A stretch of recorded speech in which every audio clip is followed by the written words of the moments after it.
식사 많이 하셨어요? 네. 사천 참 오랜만에 왔네요. 네. 제가 40년 전에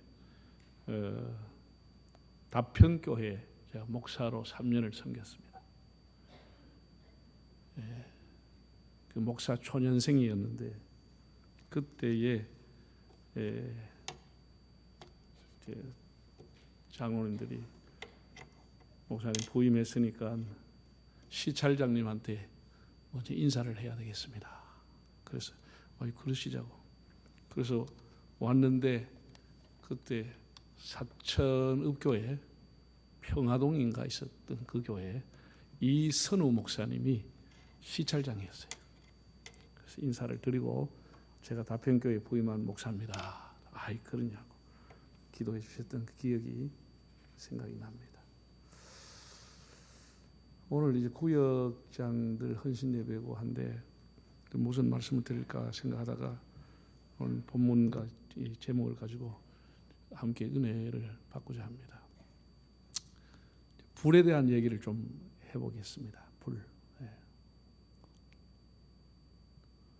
사람이 언제부터 불을 사용했는지는 모르겠습니다. 그러나 그 불이 오기 전까지의 삶은 천년을 살든 만년을 살든 사람의 생활은 똑같았습니다. 죽으면 동굴 속에 들어가 살고 또 수렵채취, 물고기를 잡으면 날 것을 먹고 동물을 잡아도 생거를 먹고 불이 오기 전이니까 천년, 만년, 억년을 살아도 사람의 라이프 스타일은 똑같았습니다. 그런데 불이라고 하는 것이 생활에 들어오게 된 거예요. 사람이 화산이 폭발하는 것을 보고 벼락이 떨어져서 불이 나는 것을 보고 그러면서 사람들은 그 불에 대한 공포심, 신비감 이런 것을 갖게 됐어요. 그리고 부싯돌로 혹은 나무를 비벼서 불이 일어나게 하고 그 불을 계속 사람의 생활 속에 쓰면서 제일 먼저는 음식 문화의 혁명이 일어났습니다. 그전에는 다 날 것을 먹습니다. 그러나 불이 오고 난 이후에는 어떻게 됐을까요? 삶아 먹고 구워 먹고 찢어 먹고 볶아 먹는 것이 가능하게 된 것입니다. 그 말의 의미는 요리가 사람의 생활에 적용이 됐다는 겁니다. 그전에는 요리라는 게 없었습니다. 불이 없으니까. 여러분 수천만 년을 살아가는 산중에 호레이가 그래 사슴 잡아 구웠다는 얘기 들어봤습니까? 예? 호레이가 임팔라를 잡아가지고 삶아 먹었다는 얘기 들어봤어요? 왜? 불을 사용할 수 없기 때문에. 만약에 호레이가 불을 사용했다 그러면 날마다 산불 나죠. 날마다 나죠. 이 불 한 가지를 가지고 사람의 음식 문화의 변화가 온 거예요. 변화 정도가 아닙니다. 그 뜻은 물을 만들어서 사람이 목욕을 하면서 위생관념이 달라지게 되고 그리고 그 물을 100도 이상 끓이면서 기생충을 죽이면서 사람은 더 건강의 길을 가게 된 거예요. 그 불을 가지고 이제는 동굴에도 가지 않고 온도를 만들어서 따뜻한 데 잠을 자게 된 거예요. 그리고 그 불은 거기 그치지 않고 300도, 500도의 진흙을 구워서 토기를 만들게 된 거예요. 토기와 도자기의 시대를 불이 없으면 열 수가 없습니다. 불이라고 하는 것은 도자기 청동기를 금강석을 녹이고 철강석을 녹여가지고 철기 문화를 열고 여러분 철기 문화라고 하는 게 농업의 혁명이 일어난 겁니다. 그냥 사람이 손으로 파고 딱대기를 가지고 파는 게 아니고 이제는 새갈고리로 혹은 호미를 가지고 낫을 가지고 농사를 지니까 완전히 달라지게 된 것입니다. 전쟁의 역사가 바뀌어졌습니다. 창과 칼이 나오면서 그리고 그것이 500도, 700도, 1000도를 굽는 벽돌을 통해서 건축 문화의 혁명이 일어났습니다. 이제는 단순한 조그만 집이 아니고 2층, 3층, 5층도 지을 수 있는 튼튼한 벽돌이 생겨나게 된 것입니다. 그러니까 불 하나가 세계를 다 바꿔놨습니다. 금속의 시대를 열었습니다. 황금 시대를 열었습니다. 다 불을 녹이니까 가능한 거죠. 그러다가 인류는 18세기 중엽에 와서 영국에서부터 산업혁명이라고 하는 것을 맞이하게 됩니다. 저 시골에서 농사 짓고 목양하던 사람들이 이제는 모직물이 발달하고 도시에 공장이 세워지고 제임스 와트에 의해서 전기기관이 발명되면서 사람들은 도시로 모여오고 공장으로 취직을 하게 된 겁니다. 도시화라고 하는 것이 이루어졌습니다. 물론 새로운 계급층, 사람의 노동력을 착취했다고 하는 부정적인 평가가 있음에도 불구하고 산업혁명은 사람의 경제 생활을 더 풍요롭게 만들었습니다. 대량 생산이 가능하게 됐습니다. 철도가 놓여지면서 지방까지 그냥 물자가 수송되면서 많은 사람이 대량 생산의 혜택을 보게 됐습니다. 거기에 그친 게 아니에요. 인류는 20세기 초에 미국의 토마스 에디슨이라고 하는 사람에 의해서 필라멘트 전구가 발명됨으로써 새로운 전기 시대가 열려지게 됐습니다. 여러분 지금 이 전기, 지금 우리가 살아가는 이 세상이 전기 없이 하루도 살아갈 수 있겠습니까? 요즘 처녀들은 시집 가면 밥할 줄 모릅니다. 전기밥솥 없으면 밥 뭐합니다? 세탁할 수 있겠어요? 전기 세탁이 없으면 세탁 뭐합니다? 전기라고 여러분 이 스마트폰이라고 하는 것이 세상을 다 바꿔놓았습니다. 이 안에 세계 온갖 것이 자료가 정보가 다 들어가 있습니다. 이거 전기 없으면 아무짝에도 못 쓰는 거예요. 충전이 안 되니까 아무짝에도 못 쓰는 거예요. 지금은 전기가 없는 세상을 상상을 못하게 되어버린 거예요. 전기가 온 세상을 다 뒤집어 놓았습니다. 전부가 우리 뭐 반도체니 뭐니 전기 없이는 될 수가 없는 겁니다. 엄청난 에너지, 전기 에너지가 들어가야 반도체가 생산되고 AI가 생산되는 겁니다.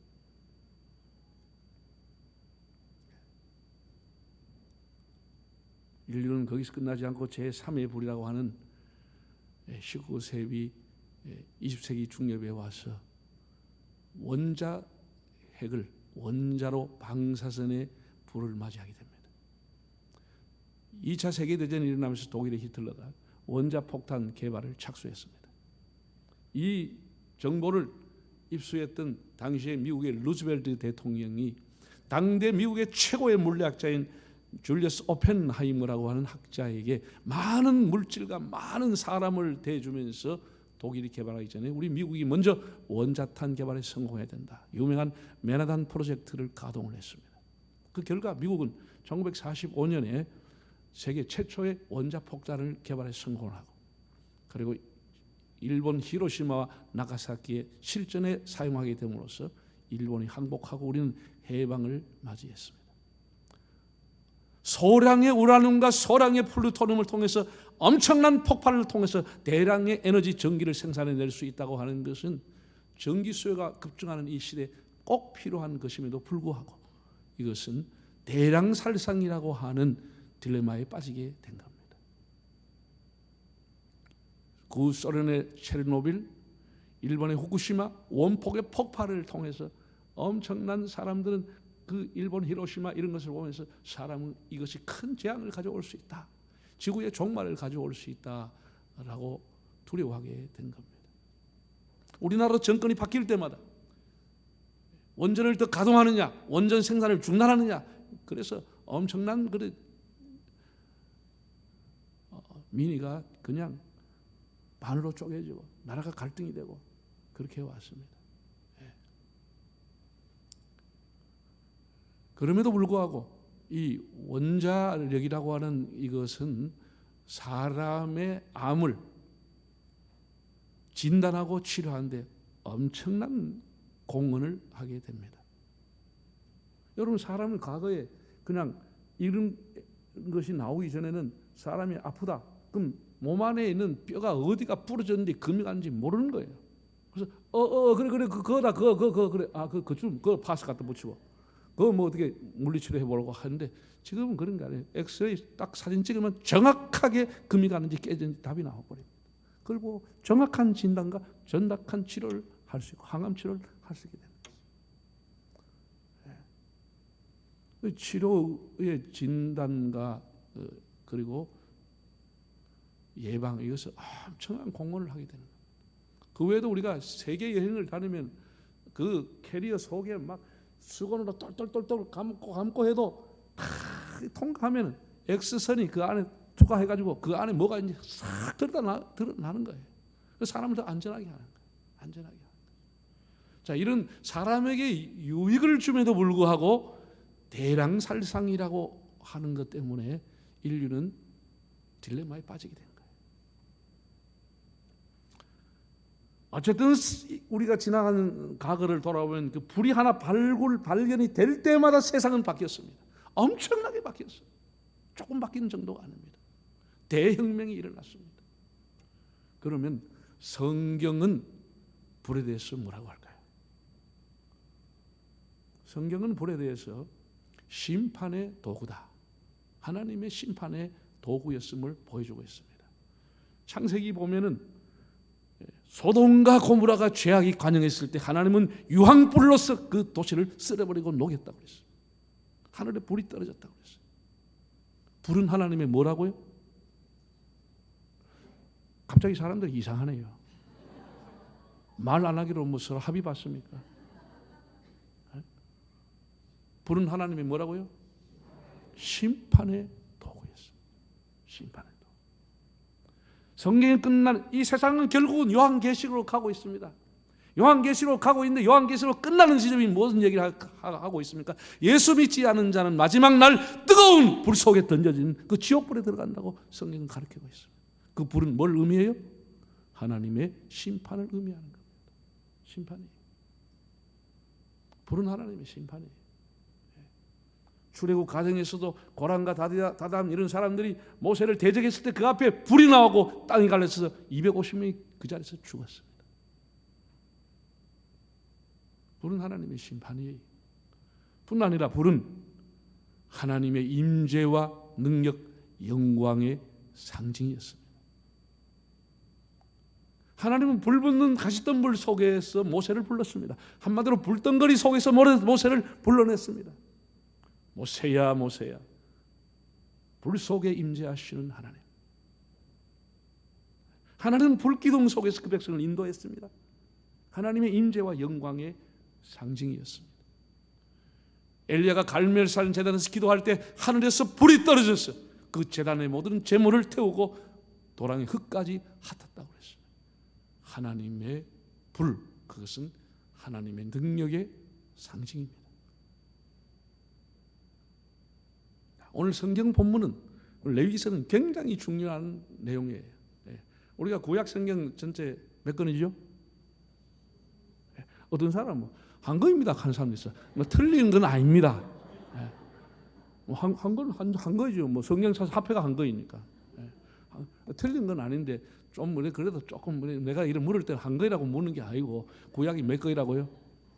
39권 아니요, 그죠? 39권 중에서 구약은 율법, 신약은 복음, 은혜라 하는데 구약의 율법은 창세기는 율법이 아닙니다. 창세기는 믿음의 뿌리인 족장들의 역사가 나와 있고, 출애굽은 그야말로 출애굽하는 거예요. 뭐 민수기, 신명기 다 출애굽하는 과정에서 일어나는 일들, 뭐 거기에 율법이 좀 있기는 있어요. 그럼 뭐 여호수아 이런 가나안 정복하는 거고, 사사기 뭐 그다음에 열왕기, 사무엘, 상하 이런 건 다 왕들의 역사예요. 선지는 선지자들이 활동한 거고, 욥시, 잠잠하는 하나님을 노래하는 것들인데 구약의 거의 전체가 율법으로 되어 있는 것은 레위기서입니다. 레위기는 통째로 율법이라 이렇게 합니다. 레위기서는 시내산에서 모세가 하나님 앞에 받았는데 26장 마지막 절에 보면 이것은 모세가 하나님께 받은 율례와 규례와 율법이니라 이렇게 되어 있습니다. 그러니 레위기 전체가 다 율법이다 이렇게 보시면 됩니다. 그 율법을 알아야 구약을 이해가 되는 거예요. 그럼 여러분들이 레위기를 모르면 구약이 눈이 안 띄어지는 거예요. 구약은 전부 제사 얘기예요. 제사 얘기. 그 제사 얘기 어디 나와요? 레위기서에 있는 거예요. 레위기 집중되어 있는 거예요. 집중되어 있어요. 그 레위기서의 주제는 내가 거룩하니 너희도 거룩하라. 그게 주제입니다. 거룩입니다. 그래서 모든 백성이 하나님 앞에 나오는데 어떤 사람도 하나님 앞에는 빈손으로 나오지 못하고 제사를 드려야만 하나님 앞에 나올 수 있습니다. 죄인들은 제사를 드려야만 하나님 앞에 나올 수 있다. 그걸 가르쳐 준 것이 레위기 있습니다. 이 5가지 제사법을 가르쳐 줬어요.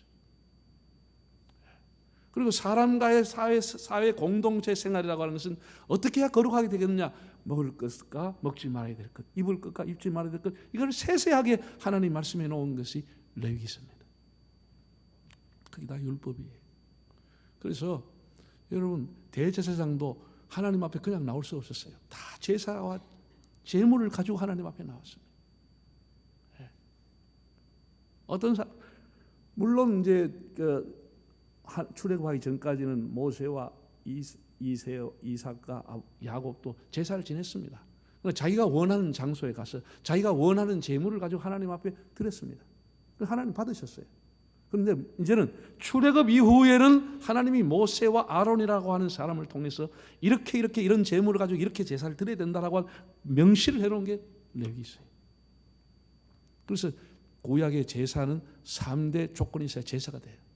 첫째는 뭐가 있어야 될 것 같아요? 제물이 있어야 제사가 돼요. 제사는 반드시 제물이 있어야 돼요. 소를 잡든 양을 잡든 가난한 사람은 산비둘기를 잡아오든지 아니면은 밀가루를 구워서라도 하나님 앞에 드렸어요. 자기 형편에 따라서 제물을 반드시 가지고 와야 제사가 되고, 성경은 빈손으로 오지 말라는 말이 여러 번 나와 있어요. 여러 번 나와 있어요. 반드시 제물이 있어야 돼요. 형편 따라 하는 거예요. 두 번째 뭐가 있어야 될 것 같아요? 제사장이 있어야 제사를 드릴 수 있어요. 양을 잡고 소를 잡는데 다 제사장들이 하는 거예요. 제사장이 뭐 대단한 게 아니고 지금 말로 하면 백정 비슷합니다. 그걸 잡고 피를 흘리고 피를 제단에 뿌리고 해야 제사를 드릴 수 있는 거예요. 그 제사장이 없이는 어떤 사람도 제사를 드릴 수가 없었어요. 반드시 제사장이 있어야 돼요. 세 번째는 뭐가 있어야 될 것 같아요? 여러분, 출애굽기, 레위기, 민수기, 신명기 읽어보세요. 수십 번 반복되는 게 택한 곳에 와서, 내가 정한 장소에 와서. 그 택한 곳이라는 아무 데서나 하나님 제사를 받지 않고 정한 장소에서 제사를 받아요. 그래서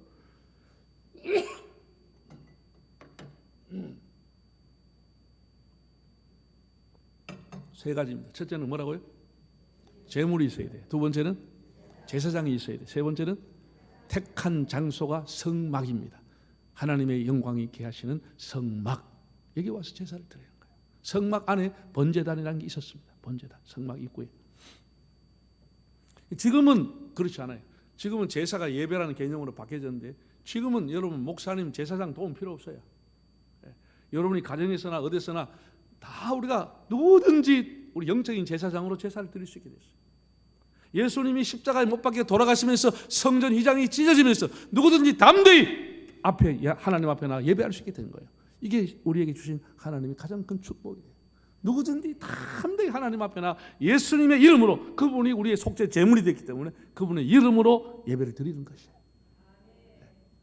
얼마나 감사한 일이에요. 그러나 구약은 그렇지 않았어요. 반드시 제물, 제사장, 택한 장소, 이 세 곳이 있어야 제사가 성립이 됐어요. 그걸 가르친 게 레위기서예요. 자, 그러면은 이 레위기서에 오늘 그 하나님의 택한 장소인 성막에 번제단이라는 게 있어요. 번제단에 불은 어떻게 할 것인가? 제물을 이제 불을 피워야 제물이 태우는데 불은 어떻게 할 것인가를 먼저 하나님이 말씀을 해놓은 거예요. 자, 다시 6장 8절, 9절, 13절 한번 화면을 통해서 읽어보실까요? 시작. 여호와께서 모세에게 말씀하여 이르시되 아론과 그의 자손에게 명령하여 이르라. 번제의 규례는 이러하니라. 번제물은 아침까지 제단 위에 있는 석쇠 위에 두고 제단의 불이 그 위에서 꺼지지 않게 할 것이요, 불은 끊임이 없이 제단 위에 피워 꺼지지 않게. 자, 여기 꺼지지 않게 하라, 꺼지지 않게 하라, 꺼지지 않게 하라, 세 번이나 말씀했어요. 따라합시다. 불을 끄지 않게 하라, 꺼지지 않게 하라, 세 번이나 하나님 말씀했어요. 아직 불이 오기 전이에요. 하나님 먼저 이렇게 말씀을 했어요. 불이 오기 전에 제단에 앞으로 불을 줄 텐데 이 불이 꺼지지 않도록 하라.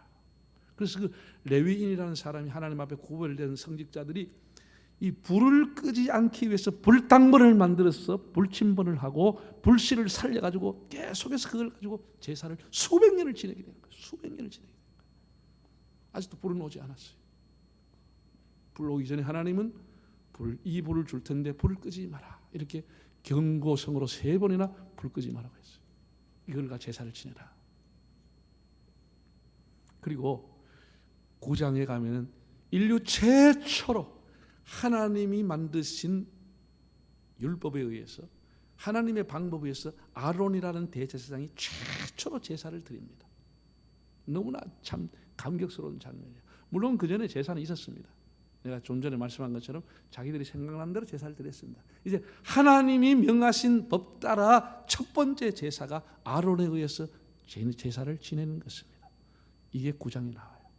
아론이 이렇게 제물을 벌려놓고 제사를 하나님 앞에 드리고 이스라엘 백성을 축복을 했어요. 자, 9장을 한번 읽어보겠습니다. 9장 22절 24절 읽어볼까요? 아론이 백성을 향하여 손을 들어 축복함으로 속죄제와 번제와 화목제를 마치고 내려오니라. 모세와 아론이 회막에 들어갔다가 나와서 백성에게 축복하며 여호와의 영광이 온 백성에게 나타나며 뭐가 여호와 앞에서? 불이 여호와 앞에서 나와 제단 위에 번제물과 기름을 사른지라. 온 백성이 이를 보고 소리 지르며 엎드렸더라. 뭐가 여호와 앞에서 나와요?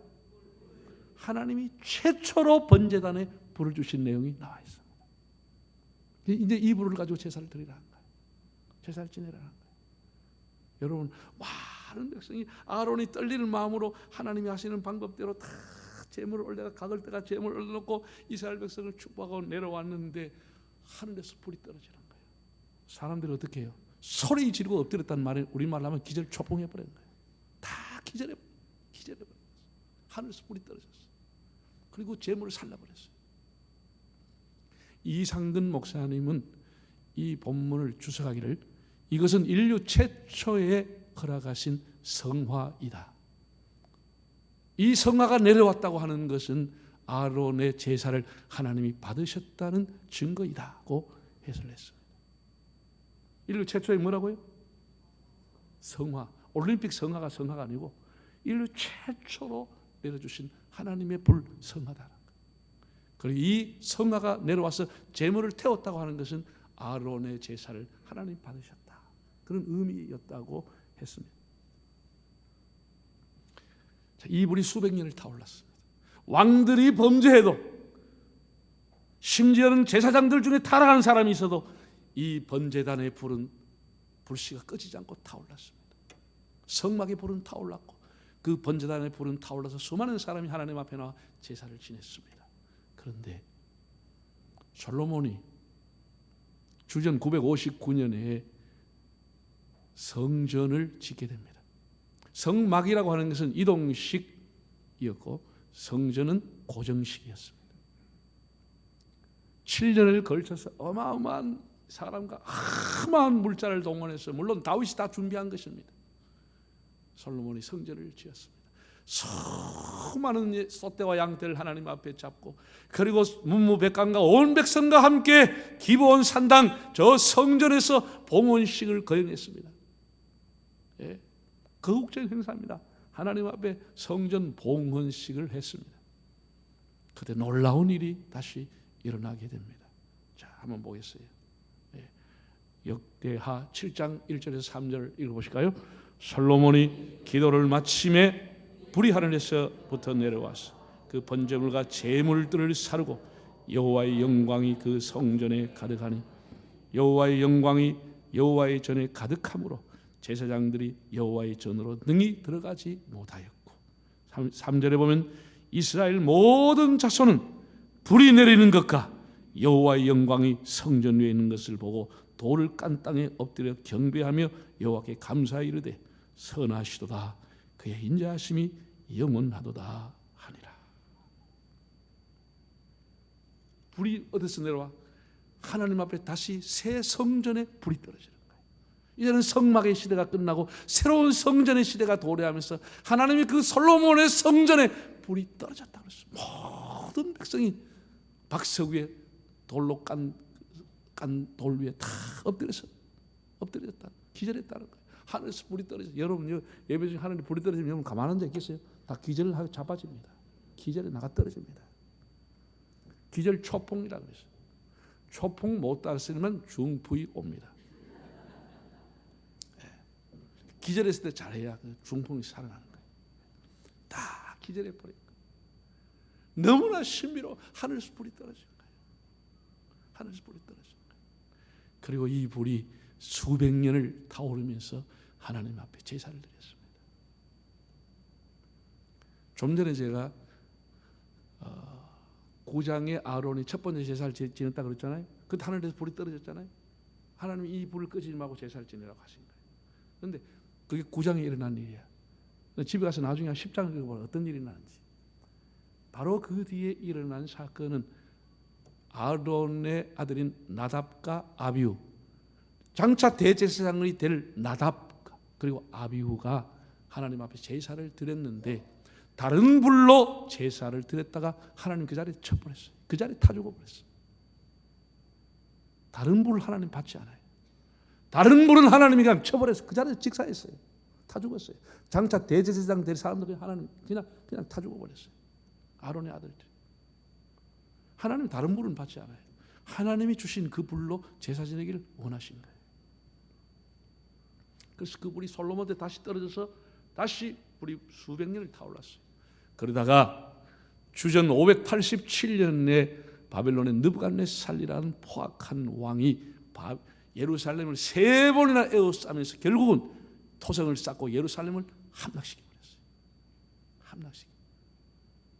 그 내용을 한번 읽어볼까요? 36장 역대하 36장 19절 20절 읽어보겠습니다. 또 하나님의 전을 불사르며 예루살렘 성벽을 헐며 그들의 모든 공실을 불사르며 그들의 모든 귀한 그릇들을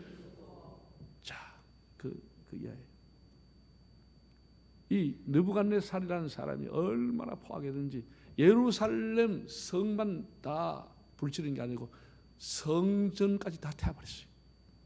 여러분 성전이 불타면서 어떻게 될까요? 불이 꺼져버린 것이에요. 불이 끄고 나면 다 꺼지고 나면 성전의 불이 번제단 불이 꺼져버린 것이에요. 이 불이 꺼지면서 이스라엘은 디아스폴라 포로의 삶을 살게 됩니다. 이 불은 단순한 제사를 지내는 불이 아니고 이스라엘의 국운을 상징하는 불이었습니다. 그 불이 꺼지면서 유대 왕국은 패망의 길로 가게 되고 시드기야 왕은 끌려가게 되는 것이죠. 유대 왕국이 끝이 나고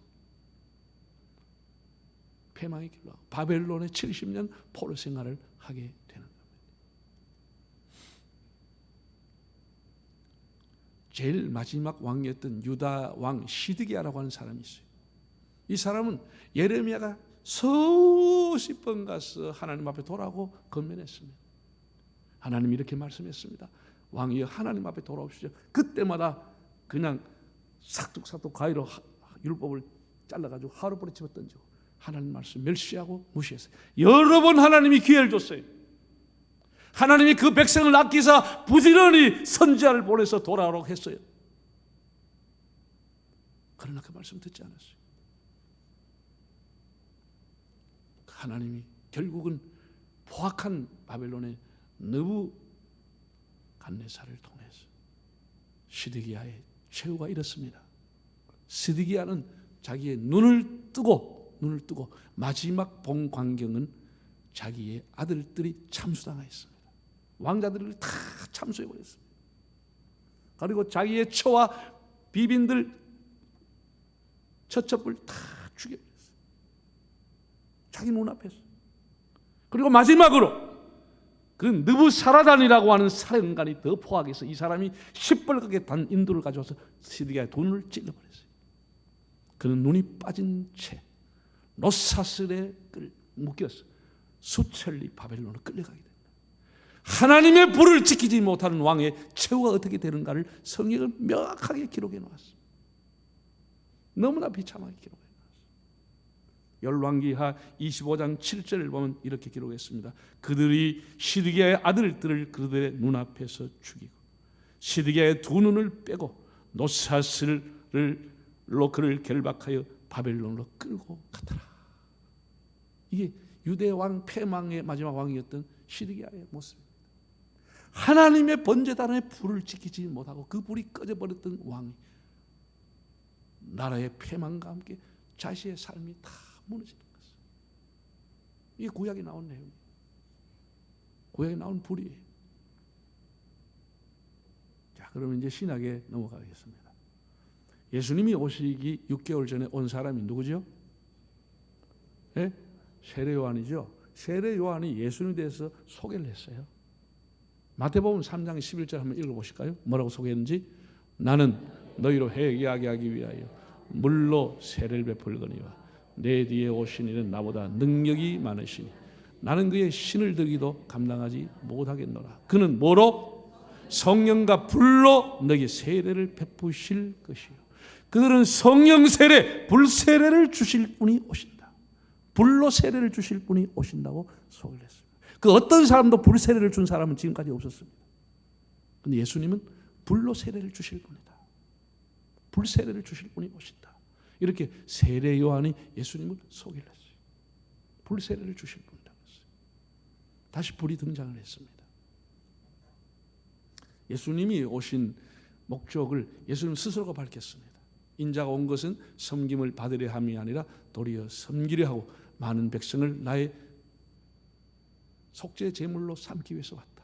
속량을 하기 위해서 왔다. 예수님이 속죄 제물로 오셨다. 섬기게 오셨다고 스스로가 오신 목적을 밝혔습니다.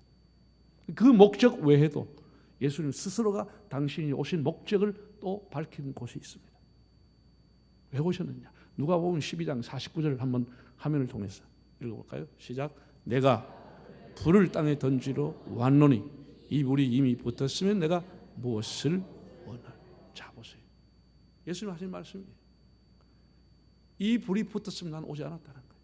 이 불이 붙지 않았기 때문에 내가 왔다는 거예요. 내가 너에게 불을 붙이러 왔다는 거예요. 할렐루야. 예수님이 오신 목적은 명확하게 내가 여러분의 가슴에 불을 찔러버리러 왔다는 거예요. 불 찔러러 왔다는 거예요. 예수님이 당신 오신 목적을. 그리고 예수님이 부활하신 이후에 40일 활동을 하시고 승천하시게 됐습니다. 고린도전서 15장에 보면 500여 형제라고 했는데 500여 명이 예수님이 승천하신 광경을 보게 된 거예요. 일시에 다 봤는데 예수님이 이렇게 말씀했습니다. 내게 들은 바 아버지의 약속하신 것을 기다리라. 너희는 몇 날이 못되어 성령으로 세례를 받으리라. 너희는 몇 날이 못되어 성령으로 즉 불로 세례를 받는다라고 말씀을 했어요. 그리고 예수님이 승천했어요. 500여 명이 봤어요. 눈에 봐도 떨어진 사람 떨어지고 안 믿는 사람 안 믿고 120여 명만 마가 요한의 다락방에 가서 전심으로 기도하게 된 것이에요.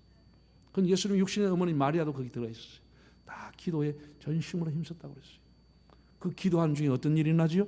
사도행전 2장 1절에 4절을 화면을 보고 한번 읽어볼까요? 오순절 날이 이미 이름에 그들이 다 같이 한 곳에 모였더니 호련히 하늘로부터 급하고 강한 바람 같은 소리가 있어 그들이 앉은 온 집에 가득하며 마치 불의 혀처럼 갈라지는 것들이 그들에게 보여 각 사람 위에 하나씩 임하여 있더니 그들이 다 성령의 충만을 받고 성령의 말하게 하심을 따라 말하기를 시작하라.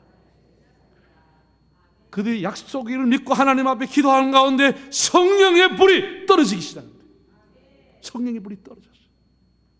불이 가슴에 떨어졌어요. 햇바닥이 떨어졌어요. 막 방언을 하기 시작하면서 술 취한 것처럼 사람들이 하나님의 새술 성령이 취하게 되는 거예요. 하나님의 불이 떨어지게 되는 것이에요. 약속하신 성령이 임하게 되는 것이에요. 이 성령을 주시기 위해서 예수님 오셨다고 말씀한 거예요. 자, 여러분, 내가 여러분에게 묻습니다. 당신이 지금까지 예수 믿었습니다. 교회 집사로서, 구역장으로서, 장로로서, 목사로 교회를 섬겼습니다. 하나님의 불을 받았습니까? 이것이 우리의 가장 근본적인 질문이야. 예수님 오신 목적은 불 주기 위해서 왔다는 거예요. 우리 가슴에 불이 있느냐는 것이죠. 불이 있느냐는 것이죠. 우리가 종교생활, 취미생활 하러 교회 다니는 건 아니잖아요.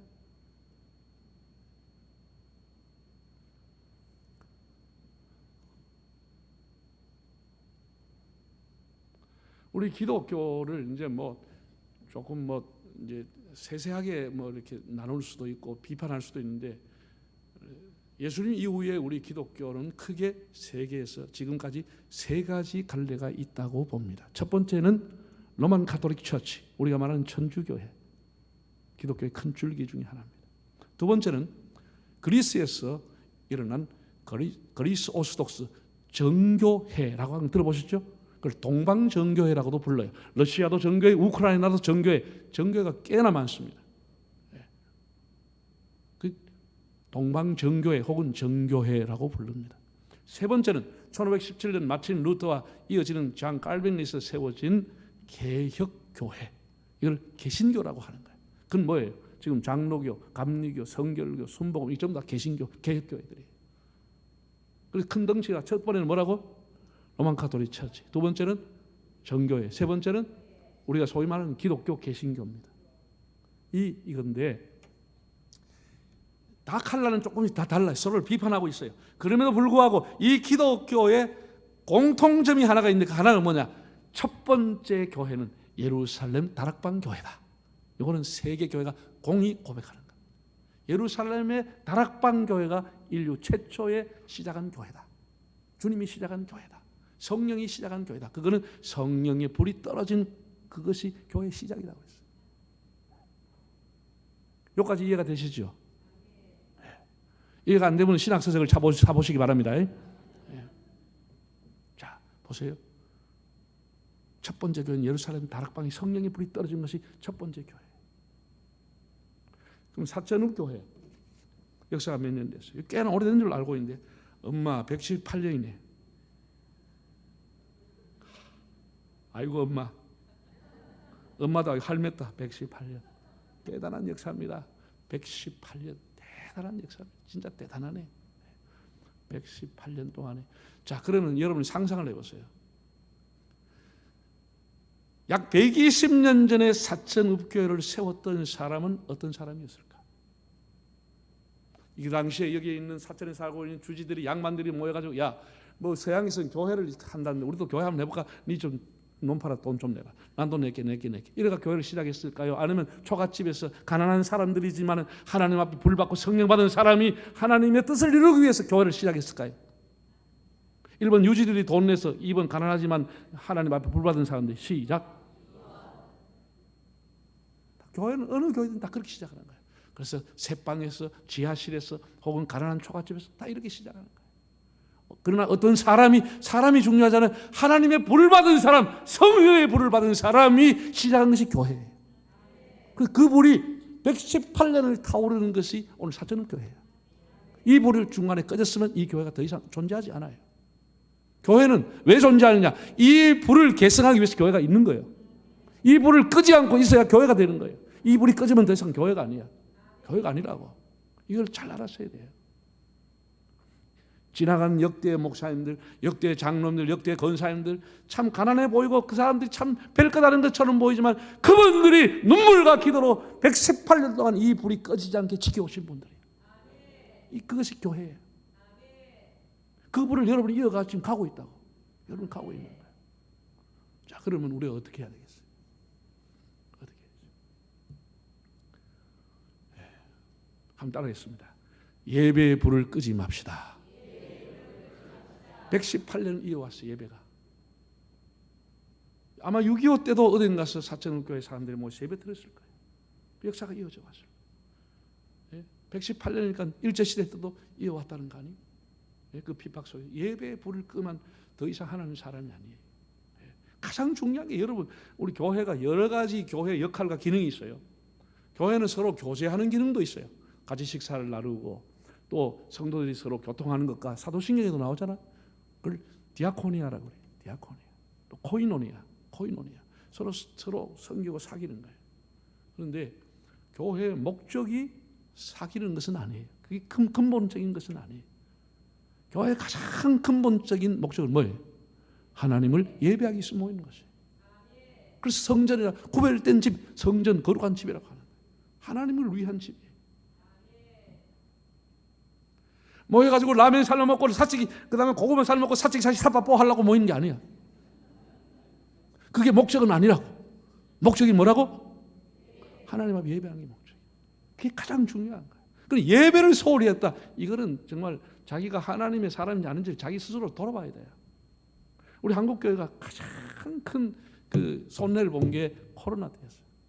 그 전까지 교인들이 주일 성숙하면 그 은갈한 항종 직분과 직분자들은 최선을 다해서 주일 예배 드렸습니다. 정말 부득이한 경우 있으면 모르지만 그 외에는 최선을 다해서 뭐 부모님이나 뭐 어떻게 돌아가시면 모르지만 최선을 다해서 예배 드렸는데 코로나가 있고 난 이후에 예배에 대한 중요성이 많이 희석이 됐어요. 많이 떨어졌어요. 이게 가장 큰 아픔이에요. 네. 물론 코로나라고 하는 것은 일정한 기간에 전염병이기 때문에 내 때문에 교회가 혹은 교회 때문에 이웃 주민에게 하나님 영광 가릴 수 있다라고 해서 일시적인 제한을 했어요. 마스크를 끼우기도 하고 혹은 거리 띄우기도 하고 심지어 영상 예배 유튜브 이런 걸 들었어요. 나는 그것은 그때는 그 시대에 어쩔 수 없었다고 봐요. 워낙 전염성이 강하니까. 지금 코로나 끝난 지 얼마 됐어요? 아직까지 교회 못 나오고 유튜브 보는 인간들 있어요. 굉장히 잘못됐어요. 굉장히 잘못됐어요. 우리는 그 전까지만 해도 예배하는 것은 당연히 교회 와서 예배 드리는 거기 때문에 현장 예배라는 용어를 쓰질 않았어요. 코로나 이후에 뭐라 그래? 현장 예배라는 말이 생기게 된 거예요. 영상 예배, 현장 예배, 유튜브 예배, 뭔 예배 이런 말이 생겨나는데 모르겠어요. 나는 지금 담임 목사 같은 유튜브 안 합니다. 그 유튜브는 몇 사람 봐요? 와서 교회 다 와야지. 교회 다 와야지. 네? 여러분 보세요. 저는 야구를 좋아합니다. 제가 부산에서 20년 목회했거든요.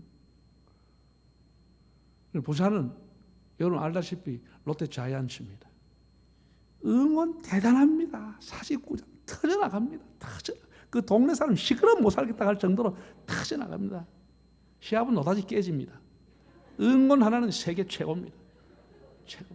제가요 우리요 막 이제 부목사님들하고 이제 뭐 이제 한 번씩 주말에 빗경기가 있으면 야구 구경하러 가요. 그래서 표 사는 게 굉장히 어렵습니다. 표 아무나 사는 게 줄 쓴다고 되는 게 아니에요. 그래서 우리 교회 지점장들이 여러 사람이 지점에서 어떻게 뭐 그 사람 확보해 놓은 게 있어요. 근데 주일날에 광고했어요. 이번 주 토요일날 우리 예배 다 준비하고 설교 준비하고 야구 구경하려고 하는데 좋은 말 할 때 지점장들 그 몇 장 좀 가오라고.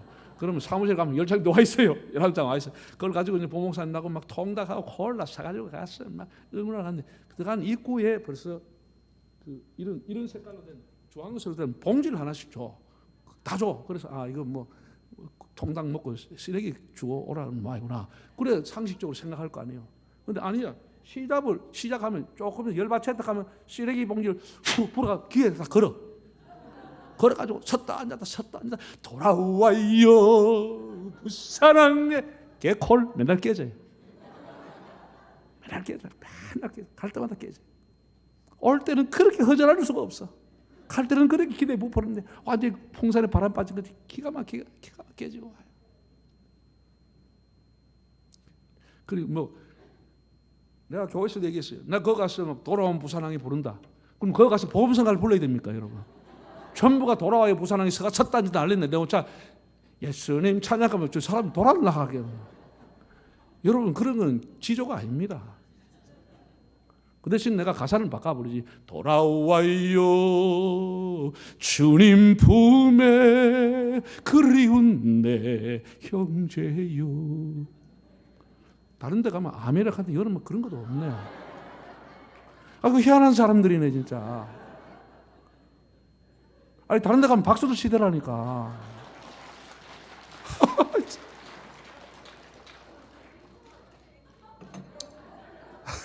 이런 걸 울며 겨자 먹기라 가는 거예요. 아니 그렇게 했는데 여러분 잘 들으세요. 내 얘기는 여기 있어요. 집에서 제 아내가 그래요. 여보 집에서 뭐 하려고 더운데 갔어. 더구나 부목사들까지 토요일날 데려가서 그럼 뭐 하는 짓이냐고 다 치고 오면서 당신이 간 날 한 번도 이겼다는 내가 들어본 적이 없습니다. 집에 텔레비전이 얼마나 그 빅게임 전부 다 중계 다 해주고 지금 몇 번 타자가 치고 있습니다. 몇 번 이게 치면 공이 어디로 갈 겁니다. 그리고 다 사람들 정확하게 해설 다 해주는데 그 시원한 사이다 마셔가면서 집에서 오징어 씹어가면서 먹으면 되지. 뭐 달라고 그거 가느냐고 땡빛에 얼굴 새까맣게 해가지고. 진짜 야구를 모르는 사람 얘기입니다. 천재를 모르는 사람은 그런 식으로 얘기합니다. 왜냐하면 말이 안 돼가 말을 압니다. 여러분, 그 현장에 가보세요. 줄서가 돈 내가 새까맣게 끄어올려서 하는 이유가 뭐예요? 현장감이라고 하는 거예요. 현장감. 딱 칠 때 그 오는 쾌감. 그 쾌감 말로 할 수 없는 거예요.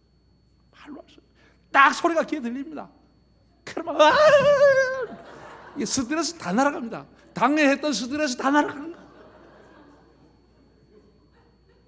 회 중에 제일 맛없는 회가 당회라고 하는 거예요. 싹 다 그 다음에 막 상대방이 막 던져가 아웃시키면 아웃 할 때 그 기분 말도 마. 사실 사람은 눈에 비도 안 해요. 워낙 사직고자 크가 요만해요. 누가 친 줄도 몰라요. 흥분해가 와 떠드는 거 보이라. 그런데 그때 오는 현장에서 그 흥분하는 사람들과 함께 받는 그 카타르시스, 그 기분, 그 행복, 그건 어디 비교할 수가 없어요. 돈이 아깝잖아요. 시간이 아깝잖아요. 여러분 교회 왜 오세요? 여러분 집에서 영상 예배 드리면 대형 교회 목사들 매 주일마다 돌아오면 생중계를 하고 있어요. 왜 교회 와요? 왜 귀찮지만 추운 날 세수하고 화장까지 해가지고 왜 교회 오느냐고. 하나님의 예배를 통해서 현장감이 있다는 거예요. 목사가 춤을 튀가면서 설교할 때 그 눈을 마주치는 거, 찬양대가 찬양할 때, 장로님이 기도할 때, 이런 모든 것이 어울려지면서 하나님의 불이 가슴에 임하게 되는 거예요. 그때 영적인 쾌감이 찾아오는 거예요. 행복이 찾아오는 거예요. 아, 하나님 살아계시는구나. 아, 나 이렇게 살아야지. 그 결심이 일어나는 거예요. 여러분 혼자 집에서 유튜브 예배 들어봐요. 어떤 일이 나요? 들어봤을 거 아니야. 코로나 때 처음에 와서 일 나가지고 일어섰다 서가지고 사도실 앉아서 섰다 하다가 주보 갔다 하다가 나중에 시간을 가면서 전화하면 예예예 형님 알았습니다. 예예예. 여보 그 라면 된다 가봐라. 라면. 예배 보다가 라면 먹다가 재미없으면 다른 데 또 돌렸다가 그게 무슨 예배 되냐고. 그게 무슨 예배냐고. 그래서 하나님 앞에 힘들지만 우리 하나님 앞에 나서 예배를 드리는 거예요. 응? 이때 하나님의 은혜가 임하게 되는 거예요. 가슴이 뜨거워지는 거예요. 하나님은 누구를 찾는다 그랬어요? 요한복음에 지금도 예배하는 자를 찾고 있다 그랬어요. 하나님 똑똑한 사람 찾지 않아요. 권력 있는 사람 찾는 게 아니에요. 예배하는 사람을 찾고 그에게 능력과 지혜와 은혜를 주셔서 하나님 사명 감당해 하십니다. 무슨 불을 끄지 말자? 무슨 불? 앞뒤 옆 사람 인사하세요. 시작.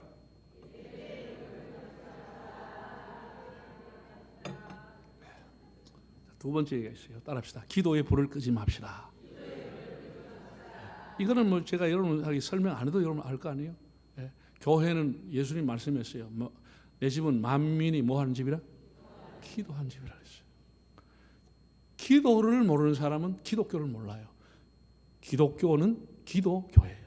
하나님 앞에 기도하는 거예요. 그 기도할 때 하나님이 내 곁에 오시고 하나님 나를 붙들어 주시고 내가 하나님 앞에 동행하는 것을 느끼게 되는 것이죠. 기도가 엄청 중요해요. 기도하는 거예요. 교회는 기도하는 공동체예요. 기도하는 것이에요. 세 번째 따라 있습니다. 말씀의 공동체. 말씀의 불을 끄지 맙시다. 여러분 성경에 보면 하나님의 말씀이 불방망이와 같다 그랬어요. 불방망이처럼 우리 가슴을 뜨겁게 하는 거예요. 누가복음 24장에 보면 부활하신 예수님을 모르고 십자가에 돌아가신 것만 알고 글로바와 다른 청년 두 사람이 엠마오로 낙향에 가다가 너무 실망해서 가다가 부활하신 예수님이 신령한 모습으로 그들에게 나타났습니다. 그들과 동행했습니다. 그들은 예수님인지 몰랐습니다. 그러면서 예수님이 그들에게 먼저 물었죠. 얼굴에 왜 수심이 가득하냐고. 그랬더니 아니 당신이 예루살렘에서 내려오면서 근자에 예루살렘에 있었다는 일 못 들어봤습니까? 아니 무슨 일이 있었냐고. 우리가 믿고 있는 메시아라고 하는 분, 예수라고 하는 분이 처참하게 십자가에 달려 죽었습니다. 우리가 그런 메시아라고 믿었는데 너무나 허전합니다. 너무 허탈합니다. 이렇게 얘기하는 거예요. 그래서 예수님이 그때로부터 왜 메시아가 고난을 받아야 될지를 상세히 성경의 구약을 풀어 하나하나 설명을 하고 예수님이 사라졌습니다. 그랬더니 누가복음 24장 보면 이렇게 나누세요. 자기들 두 사람이 다시 얘기합니다.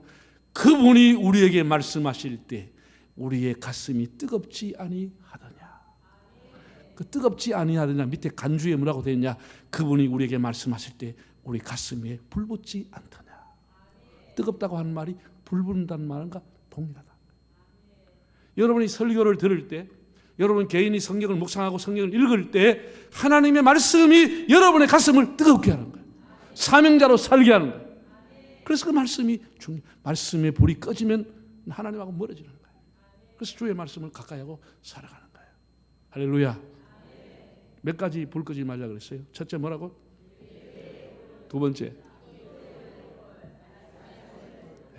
네 번째 얘기했어요. 오늘 구역장 헌신이니까 따라합시다. 섬김의 불을 끄지 맙시다. 이 교회가 118년 동안 섬김에 봉사하면서 내려왔어요. 여러분 예수님이 오늘 본문에 말씀하는 거 보면 나무로 태우라 그랬어요. 나무로. 땔감이 있어야 제단에 불이 탈 게 아니에요. 어떻게 그냥 제대로 탈 수 있겠어요? 나무가 뭐예요? 나무가 태워진다고 하는 것은 우리의 헌신과 기도와 봉사가 태워져야 그 불이 타게 되는 거예요. 구역장에 헌신과 봉사가 있어야 그 불이 계속 타오르게 되는 거예요. 내가 헌신하는데 어떻게 불이 타오를 수 있어요? 그냥 꺼져버리지. 섬김이라고 하는 거예요. 118년 동안 주님이 오신 목적을 따라 내가 섬김을 받으려 함이 아니라 도리어 섬기러 왔다는 말씀처럼 우리는 섬김에서 118년 교회 역사를 유지해 왔습니다. 이 불이 꺼지지 않기 위해서 여러분이 계속 섬기시기를 바랍니다. 자, 보세요. 오늘 제가 사천읍교회에 와서 예배를 드려보면서 느끼는 감이에요. 느끼는 감이에요. 여기 사천 항공이 있고 군부대도 있고 이래서 그런지 꽤나 오후 예배 젊은 사람이 많아요. 제가 오후 예배는 부흥회니 원주일 딱 가요. 돌아온 주일 딱 울산 가는데 주일 낮에는 2층까지 꽉 찼는데 밤 예배 부흥회 보면 사람 절반도 안 왔어요. 그 절반도 대부분이 50대 이상, 60대 이상이에요. 30, 40 말만 뜨듯이 없어요. 찬양 인도하고 딱 가버려 또. 며칠 와서 저 혼자 리사이틀 하고 가버려 그냥. 이 회중들 하나도 모르는 찬송 저만 아는 거 달라라라라라라 알고 쳐다보고 있다. 그리고 가버려.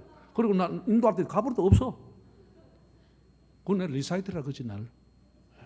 그럼 우리 사람 왜 세우냐고.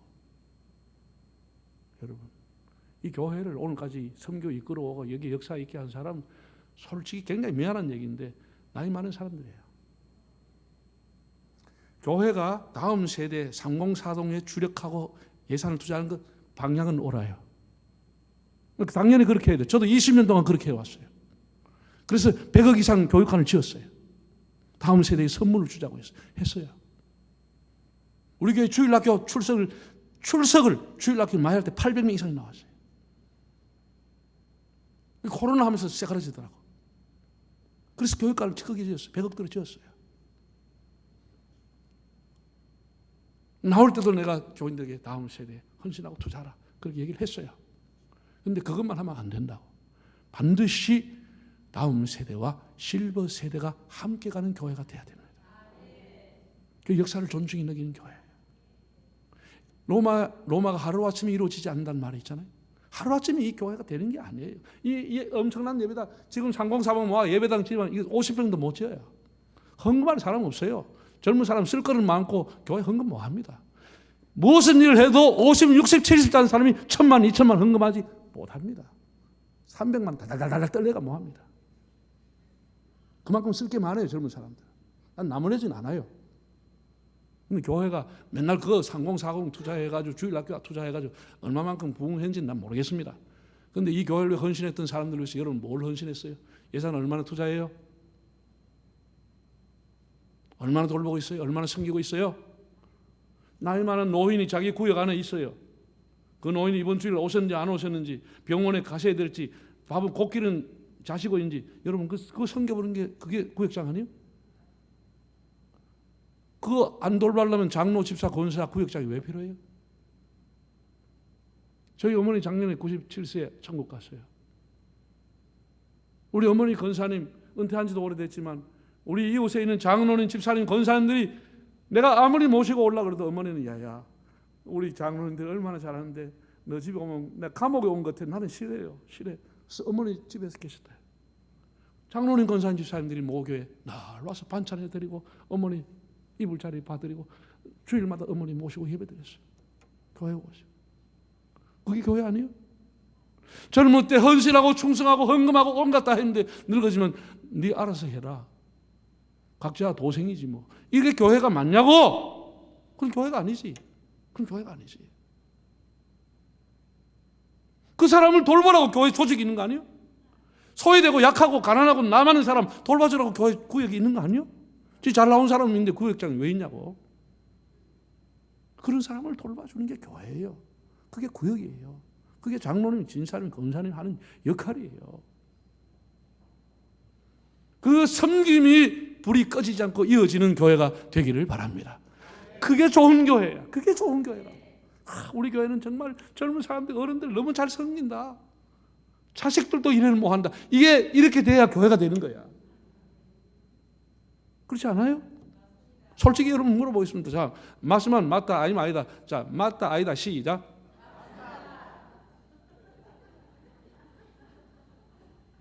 그게 교회가 그런 거 아니에요? 우리가 내가 나이가 많아도 그래, 내 뒤에는 교회가 있다.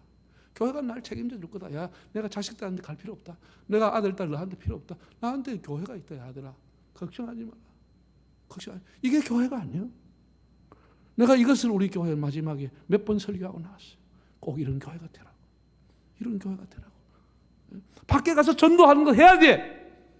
그것도 해야 되지만 안에 있는 것 정말 잘 어른들 잘 섬기고 역사를 존중히 여기고 이 역사를 만들어 왔던 분들을 귀하게 생각하고 그분들의 눈물과 헌신을 고맙게 생각하고 그 위에 내가 또 헌신하고 그것이 교회야. 그런 교회가 돼야 돼.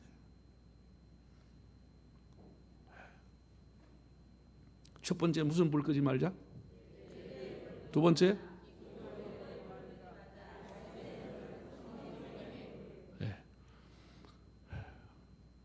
한 가지만 더 하고 마치겠습니다. 따라합시다. 신앙 계승의 불을 끄지 말자. 신앙이라 그러는 것은 내 혼자 대단하게 예수 믿고 끝나면 그건 진짜 아깝다 그럴까 너무 안타깝죠. 우리 자식들에게 신앙을 전수하고 물려주고 계승하는 게 우리의 사명이에요. 그렇잖아요. 그래서 우리가 기도하고 끝까지 헌신하잖아요. 네? 여러분 보세요. 사과나무를 심은 사람이 그 돌짝밭을 사과를 심어가지고 유목을 키워가지고 사과 열매를 따먹고 사과를 잘 키웠어. 그 사람이 죽고 나면 사과 열매 안 달립니까? 그 사람은 가도 열매는 해마다 달리는 거예요. 여러분 앞에 눈물로 여러분이 기도하면 여러분은 때가 되면 하나님 앞에 가도 여러분이 기도한 열매는 자식대에 이어지게 되는 거예요. 이게 신앙이라는 거예요. 이게 신앙이에요. 꼭 사천읍교회가 다음 세대의 신앙을 계승하는 교회가 되기를 바랍니다. 신앙을 전수하는 가정, 신앙을 교육하는 교회, 신앙을 계승하는 교회, 그것이 좋은 교회인 것입니다. 저는 오늘 여러분들에게 불에 대한 얘기를 했습니다. 세상에 불이 하나 나타날 때마다 세상은 뒤집어졌습니다. 세상은 바뀌었습니다. 그러나 제3의 불 아니라 제10의 불이 나온다 할지라도 그 불로서는 사람의 죄악을 태울 수는 없습니다. 사람의 죄를 태우는 것은 예수님의 불입니다. 성령의 불입니다. 그래서 그 불이 중요한 것이에요. 그 불을 주기 위해 예수님이 오셨다고 말씀하신 거예요. 그 불이 여러분의 교회를 120년 지켜왔습니다. 그 위에 여러분들이 이 제단의 불이 꺼지지 않도록 불씨가 되었어요. 여러분, 불은요, 여기 임하는 사람이 있잖아요. 한 사람만 가슴에 불이 있어도 불은 번집니다. 이 많은 사람이 꽉 차도 한 사람도 불이 없으면 불은 타지 않습니다. 가슴에 불이 있어야 교회가 살아가는 거예요. 불이 꺼지지 않도록. 제가 얼마 전에 경북 신도청에 있는 교회가 설교를 하고 집회를 했어요. 이철호 도지사 내가 참석했어요. 제가 앞자리에 있어요. 설교. 아멘 아멘 하고 예배 마치고 난 뒤에 지사님하고 차 한잔했어요. 목사님 오늘 설교 진짜 제 마음 뜨겁습니다. 근데 목사님 가는 데마다 꼭 한마디 해주십시오. 뭘 할까? 제단의 불은 끄지 않되 산불은 끄고 다닙시다. 그래 하는 말한 지 얼마 안 돼가 진짜 산불 나버려서 경북 산불 나고 난리가 났어요. 그래서 난 전화 왔어요. 목사님 산불 났어요. 큰일 났으면 책임지소. 우리 정말 가슴에 불이 있어야 돼요. 몇 사람만 불 붙으면 교회는 불 붙게 돼 있어요. 불이 분다고. 꼭 우리 사천읍 교회가 다음 세대와 실버 세대가 동행하면서 조화를 이루면서 계속해서 하나님의 불이 타오르는, 선교의 불이 타오르고 하나님 앞에 진리의 등불이 타오르는 교회가 되시기를 바랍니다. 영화로우신 아버지 하나님, 부족한 종이 와서 주님의 말씀을 전했습니다. 한 분 한 분에게 은혜 주셔서 우리 사천읍 교회가 이 지역 사회의 등대와 같이 빛나는 교회가 되게 하여 주시옵소서. 예수님의 이름으로 축복하며 기도하옵나이다. 아멘.